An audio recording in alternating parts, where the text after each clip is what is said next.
Hey everyone, hi, welcome back to my channel.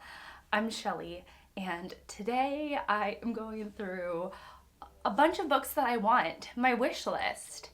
Despite my own self, despite my love, even in spite of my love for the collection of books that I already have, and all the unread books that are just sitting there waiting for love and waiting to be read, I still want books. And so we're gonna just go through that today. While I'm talking, I wanna know, what do you want? What is on your bookish wish list? What is on your bookish wish list? Oh my goodness. I would love to know. And if you're new here and you find yourself enjoying this video, listening to someone talk about books and reading and, you know, just about the wonderful life of a reader, then I would encourage you to subscribe, stick around, and without any further ado, let's go ahead and get into the meat of this video. I scoot to the side so that there is some space, and I was like, oh, what, instead of scooting to this side where it's just kind of stuff, I'm gonna show, you know, I'll insert the pictures here where there's just a lot to look at, okay? Where there's a lot to look at. I'm gonna go through. I have typically things saved on my phone. I'm very haphazard when it comes to when somebody's recommending something. I'll screenshot. Y'all, I have some of the most awkward faces people make on BookTube. I get a lot of my recommendations from BookTube. Most, if not all of my recommendations are from the BookTube community. If I can remember who screenshot them, who screenshot them? Shelly, focus. If I can remember who recommended them, I will mention it. But yeah, we'll just kind of go through. Okay, so, I'm like, where do I start? There's so many. Kim, at Middle of a Book March, was talking about this book called Factory Girls by Michelle Gallen, and it is a fictional book set in Northern Ireland about two young, the friendship among young women, like in their teens, and what it's like to both be a young person and wanting to like go out and explore the world and just like be young essentially and irresponsible, but also that is juxtaposed to the troubles going on in Northern Ireland. And of course it's set during the Troubles, and she said it was just so good. And I was like, that sounds amazing. I recently read Say Nothing by Patrick Radden Keefe, which was incredible, just a wonderful, amazing book that really just did such an incredible job talking about the Troubles in Northern Ireland that I was just obsessed. I wanted to know more. And so it would be really interesting to read a fiction book set during the Troubles in Northern Ireland and read a story from that perspective. So of course, you know, Kim, she's always influencing me. And so that's a book that, that's a book that I want. The next two books have to do with an author. And of course, Hannah from Hannah's Books has influenced me greatly on this. And the author is Drew Gilpin Faust. She has a memoir coming out, or has just come out, and it's called Necessary Trouble, Growing Up Mid-Century. The Faust, the author, was Hannah's mentor, I believe, in graduate school, if I got that right. And Faust is a deep thinker of racial issues, and it sounded like her book was very effective in discussing what it's like to grow up with a certain kind of privilege, and then realizing later that it was a privilege.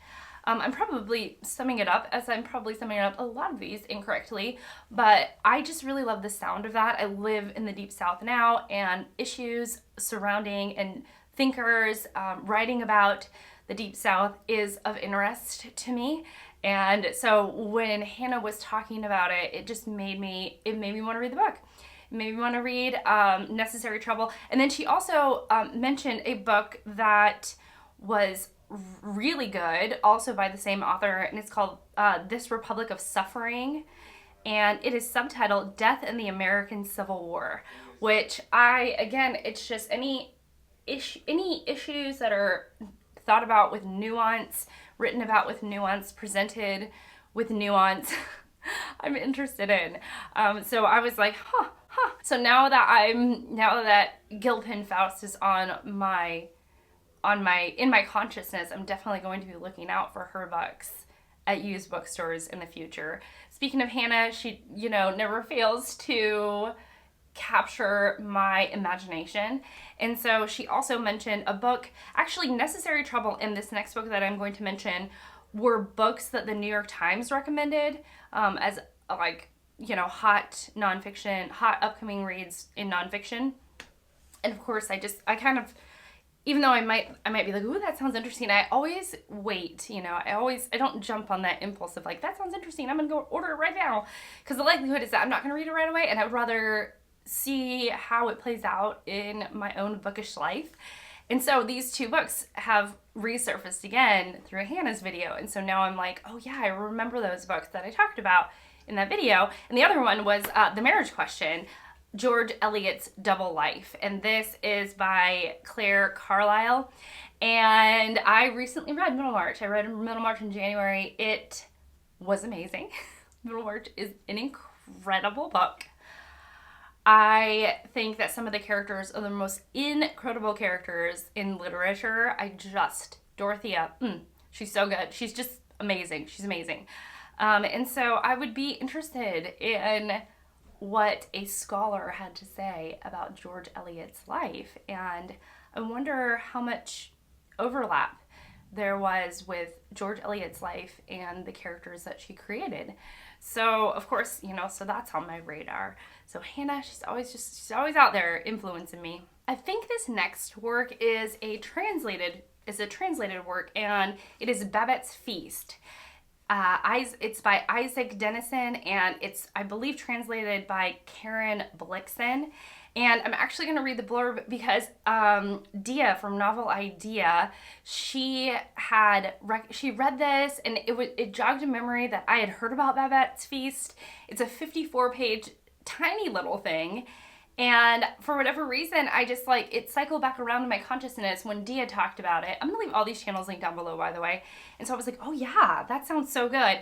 So it's with the mysterious arrival of Babette, a refugee from France's Civil War, life of two pious sisters and their tiny hamlet begins to change. Love a book about change. Love a book about change in a small town, and with those who live in piety, long before Babette has convinced them to try something other than boiled codfish and ale bread, a gourmet French meal. Her feast scandalizes the elders except for the visiting general. Just who is this strangely talented Babette, and who has terrified this pious town with Who has terrified this pious town with the prospect of losing their souls for enjoying too much earthly pleasure? I like stuff like that. It sounds like a book I would really enjoy, and so I'm going to keep an eye out on it because Shorty September is about to happen. It's happening. But by the time this video goes up, it'll probably be happening. So yeah. Two really modern books that kind of hit my radar because of the Up to No Good book club. A couple of people recently said the word Wayward, the book Wayward by Amelia Hart was incredible. What I heard about it was that it has 3 different storylines, but sometimes when there are multiple storylines, one storyline stands out as like the best, the good one, and the rest are like wah wah. If you didn't get that, that's wah wah. And what the feedback I got from the Up to No Good book club was that it was like all three storylines were riveting and were really, really interesting. And so of course I was like, I want to know, like, I want to read a riveting story with three storylines. And so, you know, Wayward popped on my list. And at the same time, The Collected Regrets of Clover by Miki Brammer. I believe Sandy at Miss Reads a Lot spoke about this book, and she really liked it. And it's supposed to be one that makes you cry. It's a book that makes you cry. And of course, if it's a book that makes one emotional, I'm all for it, apparently. And that's what I remember. Let's think, what is this about? I'm gonna look. It's got a really long synopsis, so I'm just going to, I'll be back in a moment. It's about a kindergarten teacher who drops dead during the dramatic telling of Peter Rabbit. Oh my goodness. Perfect for readers of The Midnight Library. I didn't read that. And Eleanor Oliphant is completely fine. I didn't actually like that book. It's an unpopular opinion. I didn't like that book. But I think The Collected Regrets of Clover sounds really interesting. Kindergarten teacher. You know, I'm like, there's a kinship. Teachers unite. I heard about a murder mystery series that sounded really good. Now I don't remember who it was from, but the author is Sarah Caldwell, and the nickname of the series is the Hilary Tamar series, and the first book is Thus Was Adonis Murdered, and it's supposed to be fans of Shakespeare, but what really caught my eye was that they're using a picture that Edward Gorey illustrated, whom I love, and that is the cover for the book, and I was like, yes, please. So I'm sort of in a mystery era recently, and I've been reading more mysteries than I ever have. That's what I'm trying to say. And so I was like, ooh, that sounds really good. So now Sarah Caldwell is on my list. Of course, my friend Fraser always influences me. The last books that he talked about that sounded really good were the Simon Jimenez books, who writes fantasy novels. I feel like I had a moment with fantasy where I was like always continuously reading one. So Simon Jimenez apparently writes sort of off the beaten path fantasy novels, and they're all one-offs, so that is appealing to me. So the two that I've thought about are The Vanished Birds and A Spear Cuts Through Water. I'm just like wondering, what is all the hype about? Is it that good? I don't know, and I typically really enjoy the books that Fraser also enjoys, so I feel like his recommendations are really solid, and he really likes Simon Jimenez. So, but I don't know about you all. I have a hard time finding fantasy books on the secondhand market. So I don't, oh my goodness, a visitor. Actually, I shouldn't say the secondhand market. Like in my physical stores, fantasy books are just hard to find for me, secondhand fantasy books. So it's like I'll look for Simon Jimenez and I won't find it. It's something that I'll probably get from my library, or I'll have to special order from like Thrift Bucks or something. I think I was saying that Simon Jimenez is a fantasy author, and I have a difficult time finding fantasy books at my local used bookstores. It could just be the area that I live in, or that people just hang on to their fantasy books.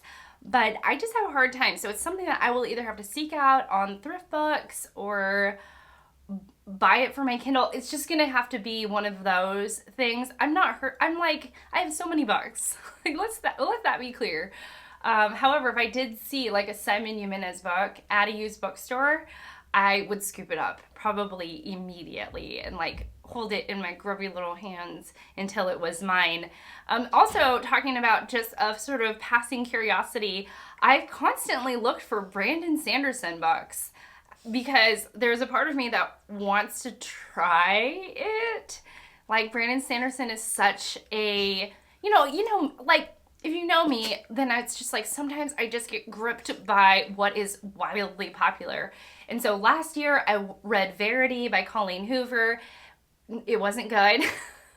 This year I read A Court of Thorns and Roses by Sarah J. Maas. Wasn't for me. I would not say that it was good either, but I know that some people really love that book. And then now I don't even like what is it, Mistborn? I don't even know. But the Mistborn series, or the first book in Sanderson's most famous series, I want to try it. And I had even downloaded a sample at one time. And then I'm like, I don't know, do I really want to start this? But just so many people on here love Sanderson. And so sometimes I'm just like, I just want to know what the hype is about. So it could be, you know, I don't know. So that might be a whole journey. Okay. That might be a whole journey. But yeah, so that's, Sanderson is on my mind, y'all. Sanderson is on my mind. Another Fraser pick that I just, I would love to read, and it's When We Lost Our Heads by Heather ONeal. I don't even remember what this is about. A spellbinding story about two girls whose friendship is so intense, it not only threatens to destroy them, it changes the trajectory of history. Oh, that sounds so good. Set in 1873. Y'all, like, stuff like that, I'm just like, oh, sounds so good. But again, it's one of those things, I don't know if I may have spotted it at a used bookstore and passed on it. That would be very unlikely. I feel like maybe I did spot it and then I passed on it. No, probably not. I would have bought it. I trust myself. But yeah, another one that just sounds really good and right up my alley. And of course, I would buy it and then it would sit on my shelf for a long time until I finally made time to read it. But yeah, it was a strong recommendation from Fraser and I have not forgotten about it. Ooh, another translated novel, and this is The Eighth Life, and it's by Nino Hartitashvili,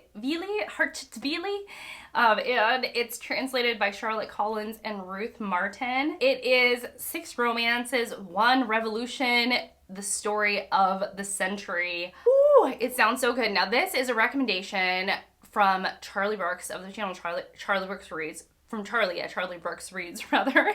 And it's like her favorite book of all time. She says it's heart-wrenching, it's incredible, it's an amazing book.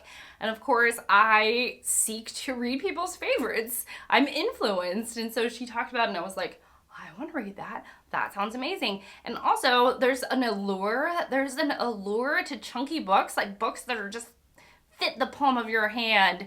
Like, it's a thing. It is a thing. And so she talked about it and she showed the book, I think, and it's like, it's a chunkster. And I was like, all of a sudden the book was way more interesting to me than anything else. You know, way more interesting than if it was like a slim little work. Why am I like this? I don't know. What is the appeal of big books? I think it just is like, it'll keep me entertained for days or something. Or maybe I'll get lost in the novel. You know, so there it is. There's that. Also, a book that everybody just talks and raves and rants about that I haven't read yet and I don't own, but it is Ruth Ozecki's The Tale for the Time Being. I feel as if, I know Scott loves it, which means that I should hate it. Like, if pattern proves right, I should despise it. But instead, I find myself really wanting to pick it up. I want to, like, if I see it out in the wild, I want to read it. I want to pick it up and read it. But I do own The Book of Form and Emptiness by Ruth Ozecki, and I still haven't read that. So probably not a great idea to pick up another book by an author that has been patiently waiting on my shelves. And then finally, a couple of just sort of sweeping generalizations of books I want by authors that I adore, even though I've only read 1 book by them. Anything by Grady Hendrix. Grady Hendrix just has captured my imagination as a reader. I read my best friend's Exorcism and I thought it was brilliant. And so anything by Grady Hendrix, I'm like, I truly want. Now, do I have time to read? Not really, no. And have I been sick? A sickness that I still have lingering headaches from? Yes, I do. So am I reading a lot? Absolutely not. So why do I want more Grady Hendrix books when I won't have time to read them? This is the mystery. This is the heart of a book lover. It's like, I'm gripped by the desire. It doesn't mean I have to, you know, pounce on the desire. It just means that I'm gripped by it. And then the last one is Anything by Muriel Sparks. I read Aiding and Abetting and I thought it was brilliant. She's so sharp. She's a sharp woman, just ingenious. And so if I see any of her books around, I will scoop them up just because all of her books are incredibly short And I think that they're likely short it's intentional by her. There's not a word out of place, truly. And I really enjoyed aiding and abetting, and I would just love to have more of her books in my collection so that whenever I'm in the mood for her, I can scoop her up. Now, of course, because of technology and access to libraries and stuff, of course, I have access to these books. There's something about, just wanting them at my fingertips. Just, I don't know. The desire is still there. So yeah, anyways, thank you for letting me share all the books on my wish list. I tell, maybe you all can explain this desire for more books, even though I have a ton of books here. Maybe it really is just something that's innate to our love of books and reading, or my love for books and reading. But yeah, anyhow, that's it for me. Thank you so much for watching. Thank you so much for being here. I really appreciate it. And I'll see you all in the next one. Bye.